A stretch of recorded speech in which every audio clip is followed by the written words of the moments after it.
News 18 में आपका इस्तकबाल है। मैं हूं मुनीर हुसैन हुर्रा। आज हमारे साथ मौजूद है मारूफ सियासी कारकुन, समाजी कारकुन और शिया फेडरेशन के सदर जनाब आशिक हुसैन साहब हमारे साथ मौजूद हैं। और क्योंकि ये ख़ास तौर पर सियासत पर गहरी निगाह रखते हैं और मुख्तलिफ़ इशूज़ पे बात करते हैं, और आज हम मुख्तलिफ़ इशूज़ पे बात करते हैं। आशिक साहब से सियासी पस मंज़र पर बात करते हैं। आशिक साहब खैर मकदम है न्यूज़ 18 में। जिस तरीके से हम आजकल देखते हैं कि बहुत चिमगोइयाँ भी कह सकते हैं और बहुत खबरें सामने आ रही हैं कि जम्मू को अलग स्टेट बनाया जाएगा और कश्मीर को अलग कर दिया जाएगा। तो आपने बहुत काम किया है सियासत पे, जम्मू के साथ वाबस्ता रहे हैं, तो कैसे देखते हैं इस चीज़ को और क्या कुछ असरात मुरतब हो सकते हैं अगर ये हुआ है? बिस्मिल्लाहिर्रहमानिर्रहीम। मुनीर साहब, मैं न्यूज़ 18 का बहुत बहुत मशकूर हूँ कि आपने मुझे इस चैनल पे इस पर बात करने को कहा है। देखिए, सबसे पहले बात यह है कि मैं दो पहलू में देखता हूँ इसको। एक तो जो ये डिमांड कर रहे हैं वो जम्मू के नुमाइंदे पूरे नहीं हैं, जबकि वहाँ बीजेपी के पास 29 MLA हैं, तो 29 MLA की आवाज़ नहीं है। ये एक आदमी या दो आदमी अगर आवाज़ उठा रहे हैं, उनको ये मालूम ही नहीं है कि ये जम्मू प्रोविंस के 10 डिस्ट्रिक्ट हैं। डिस्ट्रिक्ट कठुआ, सांबा, उधमपुर, रियासी, कश्तवाड़, ढोड़ा और रजौरी, पुंछ, ये 10 डिस्ट्रिक्टों की आवाज़ नहीं है। ये सिर्फ़ और सिर्फ इनका एक ही मकसद है कि किसी तरीके से जो मौजूदा सरकार है उसका काफ़िया जो तंग किया जाए, उसको चलने न दिया जाए। तो यही एक मसला तो ये है। दूसरी बात है कि उनको ये भी मालूम नहीं है कि अगर जम्मू सूबा के अंदर हमारी माइनॉरिटी मुस्लिम कम्युनिटी भी है ना, वो चाहती है कि नहीं चाहती है। इसमें ज़्यादातर जो जम्मू के लोग हैं, आवाज़ें जो हैं वो ये कह रही है कि हमें स्टेटहुड चाहिए, यहाँ हमें तो स्टेट अलग करना ही नहीं है। और मुझे ये समझ नहीं आती है कि इस किस्म के लोग ये जो इक़्तिदार खो चुके हैं, जिन्होंने इक़्तिदार के मज़े देखे हैं, वो ये सोच के कहते हैं कि हमें आगे इक़्तिदार बीजेपी में मिलने वाला नहीं है। तो ये वो लोग जो हैं जो इक़्तिदार के पीछे भागते हैं, उनकी आवाज़ है। आम जनता की और आम जो लीडर है वहाँ के, उनकी आवाज़ ये नहीं है। एक तरफ तो ये कहते हैं जी जम्मू को अलग करो, कहाँ ले जाएंगे जम्मू को? अब हमारे प्राइम मिनिस्टर, होम मिनिस्टर जो है अमित शाह साहब, वो पार्लियामेंट में 2-3 बार ये ऐलान कर चुके हैं कि जम्मू को हम स्टेट देंगे। तो ये क्या कह रहे हैं? वो तो स्टेट देने की बात कर रहे हैं। सेंट्रल गवर्नमेंट जो है जम्मू कश्मीर को स्टेट देने की बात कर रही है। एक बात ये। दूसरी बात ये है, दूसरा हम कहते हैं कि आज़ाद कश्मीर हमारा है। बिल्कुल हमारा है। हिंदुस्तान कहता है, हमारी सरकार कहती है POK जो हम वो हमारा है, उसको लेना है। तो उसको हम लेने की बात कर रहे हैं। तो जम्मू को अलग करके ये क्या खेल खेल रहे हैं? ये सिर्फ और सिर्फ वही है जिन्होंने इक़्तिदार के मज़े लूटे हैं, देखे हैं, वो चाहते हैं कि अब यहाँ इक़्तिदार मिलने वाला नहीं है। इस किस्म की बातें उठाएं। आप देखिए, पैंथर्स पार्टी का मैं कल एक ऐलान सुन रहा था, उनके प्रेस कॉन्फ्रेंस, लीडर उनके कह रहे थे कि हमें ये चाहिए नहीं, हमें स्टेट अलग नहीं चाहिए, जम्मू अलग नहीं चाहिए, हमें स्टेटहुड चाहिए, हम स्टेटहुड के लिए काम कर रहे हैं। तो जिन्होंने वोट दिया है कश्मीर को, अक्सरियत जो हमारी रूलिंग पार्टी है, उसको इसलिए वोट दिया कि वो स्टेटहुड को वापस लाएंगे। इनको भी वोट इसलिए मिला कि स्टेटहुड वापस लाएंगे।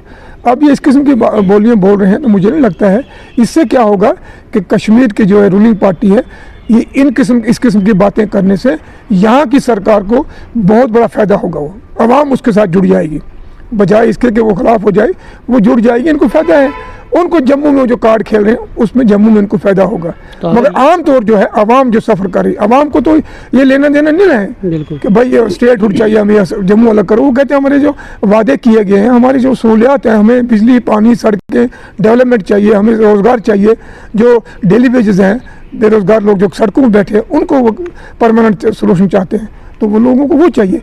स्टेटहुड के अलावा वो कहते हैं स्टेटहुड चाहिए, हमें स्टेट अलग नहीं करना है। आम जनता ये कह रही है कि हमें जम्मू अलग नहीं करना। ये किया भी तो यहाँ से लद्दाख और करगिल का भी इशू रहेगा, तो फिर उनको कश्मीर के साथ उसको जोड़ने पड़ेगा।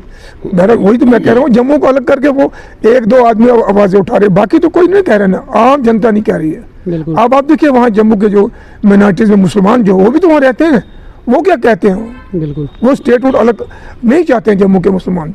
वो कहाँ जाएंगे फिर, कहाँ जोड़ेंगे इसको जम्मू को?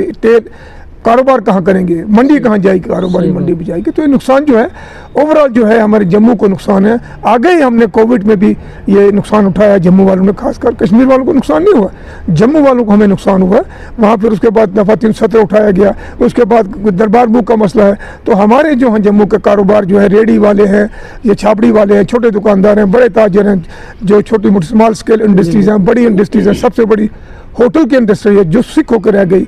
अब दरबार में हुआ था तो जम्मू में आज देखिए चहल पहल है, वहाँ लोगों के चेहरों पर, दुकानदारों के चेहरे पर रंगत आई है, और ये 2-1 महीने 3 महीने वो काम करके पूरे साल की रोजी कमाते हैं। आरिफ साहब, दूसरा सवाल ये है कि जिस तरीके से माता वैष्णो देवी कॉलेज का इशू रहा है और उसमें जो एडमिशन का इशू रहा है MBBS सीट्स का, तो उसको कैसे देखते हैं, क्योंकि अब उन्होंने वो मनसूख भी कर दिया है।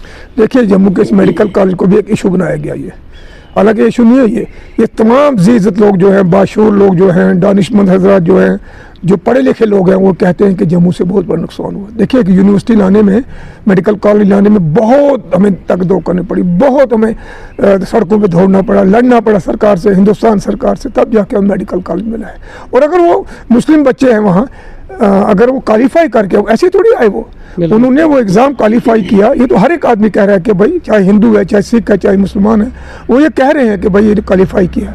अब इन्होंने महज एक मसला, मैंने पहले भी कहा कि सरकार को घेरने की कोशिश है, सरकार को नाकाम करने की कोशिश की जा रही है, इसमें वो नाकाम हो गए हैं। लोग तो कह रहे हैं कि हमें नुकसान हुआ, आज जम्मू वाले पछता रहे हैं कि मेडिकल ही बंद हो गया, मेडिकल कॉलेज। और अगर ये भाषा बोलेंगे हम, इसमें भी स्कूलों में भी, कल फिर वहाँ बहुत सारी यूनिवर्सिटियाँ और भी हैं हिंदुस्तान के अंदर, जहाँ मुसलमान भी, सिख भी, ईसाई भी सभी पढ़ते हैं, तो वहाँ भी करेंगे हम, छोटे छोटे स्कूलों में भी करेंगे।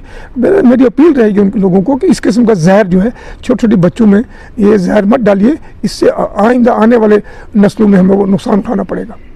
आरिफ साहब, लास्ट में एक सवाल करेंगे, क्योंकि जो मौजूदा सरकार है इस वक्त, तो जो आवाम के साथ वादे हुए हैं, क्या सरकार इस वक्त खरा उतर रही है इन वादों पर? क्योंकि अभी भी कह सकते हैं यूँ लोग नाला हैं, तो कैसे देखते हैं इस चीज़ को, और क्या इस सियासी जो पस मंज़र भी है और मौजूदा मंज़र जो है, मंजरनामा जो सियासत का है, तो उस पर जो सरकार है किस तरह उन्हें आगे बढ़ना है? देखिए मौजूदा सरकार जब से आई है, साल भर तो हो गया करीब करीब, जो वादे इन्होंने किए थे इलेक्शन के दौरान, दोनों ने उधर भी किया, जम्मू के जो है 29 MLA है उन्होंने भी लोगों से वोट लिया, डेवलपमेंट के नाम पे लिया, रोज़गार के नाम पे लिया, इन्होंने भी ये दिया। सरकार जो इस वक्त मौजूदा सरकार है, उन्होंने भी ये अपने मैनिफेस्टो में कहा था कि हम सरकार नौजवानों को रोज़गार देंगे, बिजली देंगे, पानी देंगे, सड़कें देंगे। मुझे लगता है अभी तक वो पूरा फिलफिल नहीं हुआ है, तो कोशिश में लगी है सरकार।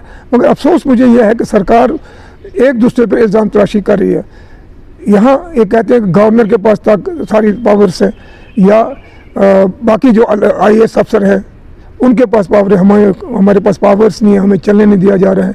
लोगों को इससे कोई लेना देना नहीं है। लोगों को देखिए, अगर आप ये डंडोरा पीटेंगे, अगर अब मोदी सरकार को या अमित शाह को, गवर्नर साहब को, या यहाँ की अपोजिशन को, BJP को कोसेंगे, लोगों को उससे कोई मतलब नहीं है। लोगों ने वोट दिया आपको डेवलपमेंट के लिए, लिहाजा आप अपना काम करिए। आप एक तरफ गवर्नर को खाते में डालेंगे, उसको घसीटेंगे बीच में, BJP को घसीटेंगे, फिर आगा रूहुल्लाह साहब के बारे में बोलेंगे, इस किस्म की बातें करेंगे, उससे नुकसान होता है आप लोगों को।